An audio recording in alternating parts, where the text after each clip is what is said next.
है, पाकिस्तान के पास भी एक डिफेंस सिस्टम है, कांग्रेस के बयानवीर है। देखिए 24 घंटे नहीं हुए थे पहलगाम को, तो सबसे पहले रॉबर्ट वाड्रा ने स्ट्रेटेजिकली बोल दिया कि हिंदुत्व काम है और उन्होंने पाकिस्तान को क्लीन चिट दिया। मैं पूछना चाहता हूं रागिनी जी से, केवल इतना पूछना चाहता हूं मैं उनसे कि जयराम रमेश जी का जो बयान है, क्या आप मानती है कि सुप्रिया सुळे जी, क्या आप मानती है कि सलमान खुर्शीद जी ये आतंकियों के समान है?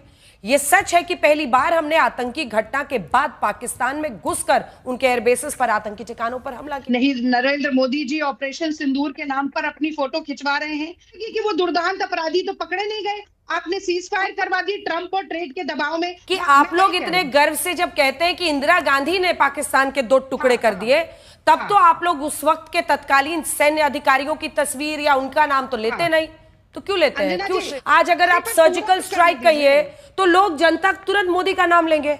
पर आप सांसदों को आतंकी बुला दे, ठीक है, सांसदों को आतंकी बुला दो, सड़क का गुंडा बुला दो। 1971 में बाबू जगजीवन राम ने इंदिरा जी से कहा और मिलिट्री लीडर्स ने कहा कि आप पीओके ले लीजिए और आप करतारपुर साहिब ले लीजिए। इंदिरा जी ने यूएन के प्रेशर में आके सीज फायर किया, ये ऑन रिकॉर्ड है।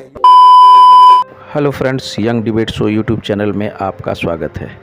आज की डिबेट में हम देखेंगे कि कैसे कांग्रेस सेना के शौर्य पर राजनीति करती हुई नज़र आती है। कांग्रेस को भारतीय सेना पर नहीं, पाकिस्तान की बातों पर ज़्यादा भरोसा है। इसी पर चर्चा के दौरान जानी मानी एंकर अंजना ओम कश्यप जब भाजपा एवं कांग्रेस से इस विषय पर सवाल करती है, तो देखिए कैसे दोनों पार्टियां आपस में नोक-झोंक करती हुई नज़र आती है। तो डिबेट का अगर पूरा मज़ा लेना है तो वीडियो को अंत तक ज़रूर देखें। धन्यवाद। पूनावाला जी, ये पीओके का जिक्र बार बार हम सुन रहे हैं और राजनाथ जी ने कहा कि आएगा और खुद ही कहेगा कि हम भारत के साथ हैं। ये पीओके को लेकर क्या स्टैंड है और किस तरह से आगे बढ़ रही है सरकार? इसी के साथ साथ आरोप विपक्ष का एक ही है, वो ये कह रहे हैं कि आप लोग राजनीतिकरण कर रहे हैं ऑपरेशन सिंदूर का, पॉलिटिकल फायदा उठाने के लिए बिहार और फिर आने वाले बंगाल चुनाव में आगे बढ़े। Good question, you are a good. देखिए अंजना जी, दोनों बिंदुओं पर जवाब देता हूं, पर उससे पहले केवल एक चीज़ कहना चाहता हूं कि भारत ने तो अपना एयर डिफेंस सिस्टम अभी हाल ही में दिखाया। आकाश है, आकाश तीर है। पाकिस्तान के पास भी एक डिफेंस सिस्टम है। कांग्रेस के बयान मैं हैरान हूं, मैं अभी तक स्तब्ध हूं कि जयराम रमेश, जो कि गांधी परिवार के मुख्य प्रवक्ता हैं, उन्होंने जिस प्रकार से देश के चुने हुए सांसदों को, मतलब कि सुप्रिया सुळे जी को, मतलब कि राजीव राय जी को, मतलब कि मनीष तिवारी जी को, मतलब कि सलमान खुर्शीद जी को पाकिस्तान के आतंकियों के साथ तुलना की है। अब इसका डायरेक्ट बेनिफिट, जैसे 26/11 में इन्होंने कहा था हिंदुत्व प्रोजेक्ट था तो पाकिस्तान ने उठाया था फ़ायदा, समझौता में भी यही लाइन पाकिस्तान ने उठा ली थी कांग्रेस की, पुलवामा में भी यही लाइन उठा ली थी। तो इस लाइन को आप देखना, कल परसों से पाकिस्तान कोट करेगा कि जयराम रमेश ने बताया है ये आतंकी आए हैं, खुद आतंकी है, तो पाकिस्तान को कैसे बेनकाब करेंगे? मतलब कि इतना बड़ा देश के साथ धोखा करने का। अरे बाप रे, ये तो धोती खोल रहा है। और अपने ही सांसदों पर। और देखिए स्लिप ऑफ टंग नहीं है अंजना जी, ये स्लिप ऑफ कैरेक्टर है। देखिए 24 घंटे नहीं हुए थे पहलगाम को, तो सबसे पहले रॉबर्ट वाड्रा ने स्ट्रेटेजिकली बोल दिया कि हिंदुत्व काम है और उन्होंने पाकिस्तान को क्लीन चिट दिया। फिर उसके बाद 24 घंटे पार हुए तो सिद्धरमैया, तारिक कर्रा और सैफुद्दीन सोज ने बोला IWT को छूना मत और कोई कड़ा कदम मत उठाना। फिर उसके बाद जब ऑपरेशन सिंदूर करने की बारी आई तो अजय राय और चन्नी जी ने स्ट्रेटेजिकली सेना के मनोबल पर चोट की। फिर ऑपरेशन सिंदूर जब हुआ और अभी भी ऑनगोइंग है, तो खड़गे जी ने बोला छुटपुट है। किस प्रकार से अलका लांबा जी ने मजाक उड़ाया, किस प्रकार से गुलाम मीर ने कहा कि थोड़ी सवाल पे आइए ना शहजाद जी, इसी में पूरा टाइम निकल जाएगा। जयराम रमेश देश थोड़ी चला रहे हैं, उनको छोड़िए, उन पर चर्चा कर लेंगे। आपने सवाल उठा दिया, उस पर मैं उनसे जवाब ले लूंगी। अब मेरे सवाल पे आइए। मैं आपके दोनों बिंदुओं पर आता हूं। पहला बिंदु था राजनीतिक फायदे को लेकर। राजनीतिक फायदा वो ले रहे हैं या उसकी बात वो कर रहे हैं जिन्होंने 400 स्कीम एक परिवार के नाम पे रखी। हम तो स्कीम भी चालू करते हैं तो मोदी जी का नाम नहीं, हम PM आवास योजना बोलते हैं, हम PM गरीब कल्याण योजना बोलते हैं। ये आरोप हम पर लगा रहे हैं। वाजपेयी जी जब गए थे डेलीगेशन का हिस्सा बनकर या हेड बनकर, तो उन्होंने तो वहां पर नरसिम्हा राव जी की सरकार की बुरी बुरी प्रशंसा की थी। यहां पर तो सर्जिकल स्ट्राइक होता है। तो मैं आपको बताता हूं क्रेडिट लेना क्या होता है। ये 2024 का कांग्रेस का मैनिफेस्टो है। मैं एक वाक्य पढ़कर सुनाना चाहता हूं। Congress governments fought the Wars of 1965 and 71 and protected sovereignty of India, page 45 पर है। फिर मैं रागिनी जी का एक ट्वीट पढ़कर सुनाना चाहता हूं 2023 का। Remembering Indira Gandhi, the Indira Gandhi Iron Lady who dissected Pakistan. Indira ji गई थी फावड़ा लेकर। अच्छा बात नहीं है।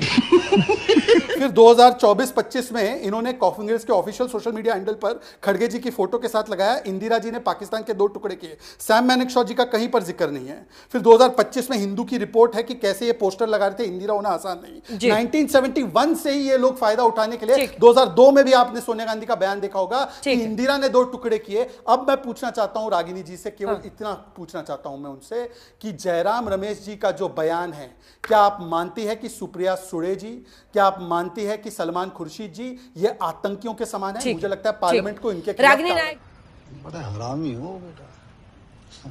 2 सवाल है और देखिए सबसे बड़ा सवाल यही है कि जयराम रमेश जी ने जो कहा है बहुत ही मुझे नहीं पता वो क्या बोलना चाह रहे थे, लेकिन सिरे से गलत है।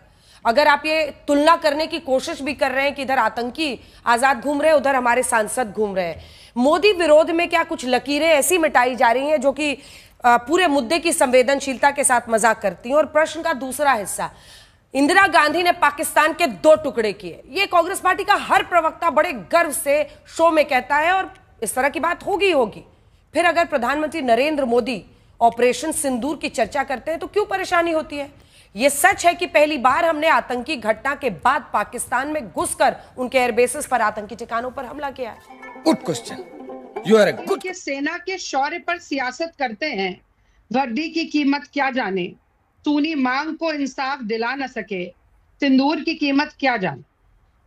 पुलवामा से लेकर पहलगाम तक, कोविड के वैक्सीनेशन सर्टिफिकेट से लेकर ट्रेन की टिकट से लेकर देश के हर गली मोहल्ले, प्रांत, कस्बे, शहर, गांव के हर पेट्रोल पंप के ऊपर लगे होर्डिंग तक नरेंद्र मोदी जी का चेहरा है।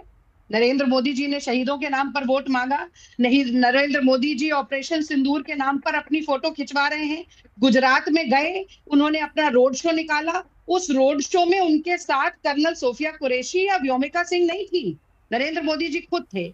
मैं तो समझती थी कि पसीना मल के चेहरा चमकाते हैं। अब सेना की वर्दी, सेना के शौर्य और मांग के सिंदूर पर सियासत करके चेहरा चमकाने की कोशिश की। और तो और गुजरात में स्थानीय डीसी ने जाकर बात की कर्नल सोफिया कुरैशी के परिवार से कि आप भी आइए, सड़क पर खड़ी होइए और पुष्प की वर्षा करिए मोदी जी पर। वो क्योंकि चरित्र की बात की भाजपा के प्रवक्ता ने, तो मैं कहना चाहती हूँ कि नेता की प्राथमिकताएं उसके चरित्र का आईना होती हैं। तो राहुल गांधी पहलगाम जाते हैं, नरेंद्र मोदी जी जाते हैं बिहार की चुनावी रैली। नरेंद्र मोदी जी से पूरा विपक्ष कहता है सर्वदलीय बैठक में आइए, वो नहीं जाते हैं, गुजरात में अपने ऊपर पुष्प वर्षा करवाते हैं। अच्छा नहीं है। और चूंकि मेरी प्रेस वार्ता का भी जिक्र हुआ, जल्दी से मैं कह दूं कि घर घर सिंदूर वितरण का कार्यक्रम होगा, ये तो भारतीय जनता पार्टी का ने ही कहा है। और मैंने तो उस पर केवल ये सवाल पूछा कि एक ब्याता के लिए सिंदूर, मंगलसूत्र और बिछिया तो ससुराल से आता है, ये सरकारी सिंदूर क्यों बांट रहे हैं? क्या ये सियासत नहीं है? और जब ये बांटने जाएंगे तो वो सारी महिलाएं, वो सारी शहीदों की विधवाएं जिनकी मांग सूनी है, वो मांग सूनी चीख चीख कर नहीं कहेगी कि वो दुर्दांत अपराधी तो पकड़े नहीं गए, आपने सीज फायर करवा दी, ट्रंप और ट्रेड के दबाव में सिंदूर पर सौदा करवा दिया। देखिए अंजना जी, ये ज्वलंत सवाल हैं आज के, जिनका जवाब एक विशेष सत्र बुलाकर मोदी जी को जरूर देना चाहिए था, लोकतंत्र के सर्वोच्च मंदिर में। कंट्रोल। लेकिन आपने रागिनी जी अभी तक मेरे सवाल का जवाब नहीं दिया कि आप लोग इतने गर्व से जब कहते हैं कि इंदिरा गांधी ने पाकिस्तान के 2 टुकड़े कर दिए, तब तो आप लोग उस वक्त के तत्कालीन सैन्य अधिकारियों की तस्वीर या उनका नाम तो लेते नहीं, तो क्यों लेते हैं, क्यों श्रेय लेते हैं? अंजना जी देखिए, मैं कहूं 1971, ठीक है, और मैं किसी का नाम ना लूं, आप जनता के बीच में जब जाइएगा एक बार 1971 बोलिएगा, लोग अपने आप इंदिरा गांधी कहते हैं। और मुझे बताइए, क्या एक सांस में इंदिरा गांधी के साथ भाजपा के प्रवक्ता सैम मानेकशॉ का नाम नहीं लेते? उस समय तो कोई प्रचार तंत्र ऐसा नहीं था। आज भी अगर उनका नाम लिया जा रहा है तो क्या आपको लगता है कि उनके नाम को दबाने की, छुपाने की और इंदिरा जी को सर्वोच्च रागिनी जी, ये जवाब नहीं हुआ, ये जवाब नहीं हुआ। आज लोगों के बीच आप जाइए और सर्जिकल स्ट्राइक बोलिए तो लोग, सुनिए ना, जो आपका आर्ग्यूमेंट है वैसे काउंटर आर्ग्यूमेंट है। आज अगर आप सर्जिकल स्ट्राइक कहिए तो लोग, जनता तुरंत मोदी का नाम लेंगे। उस हिसाब से तो जनता भी मोदी का नाम लेती है, सर्जिकल स्ट्राइक सुनते ही लेती है, पाकिस्तान पर हमला करने के नाम से ही मोदी का नाम लेती है, तब तो फिर वो भी जस्टिफाइड है। ये बड़ी अच्छी बात कही आप। अरे बात तो सुनिए, देखिए अगर आपको ऐसा लगता है कि 2025 कहा जाए और उसमें नरेंद्र मोदी जी का नाम इतिहास लेगा, तो वो मुझे लगता है कि आपका विवेक है, वो मैं जनता के ऊपर छोड़ देती हूँ। हो सकता है आपको मेरी बात सही ना लगी हो, जनता के ऊपर। देखिए, आज का जो जज है वो तो आपके दर्शक हैं। मैं आपको प्रसन्न करने के लिए तो चैनल पर नहीं आई। जली ना, तेरी भी जली ना। शहजाद जी, एक छोटा सा जवाब इसका दे दीजिए।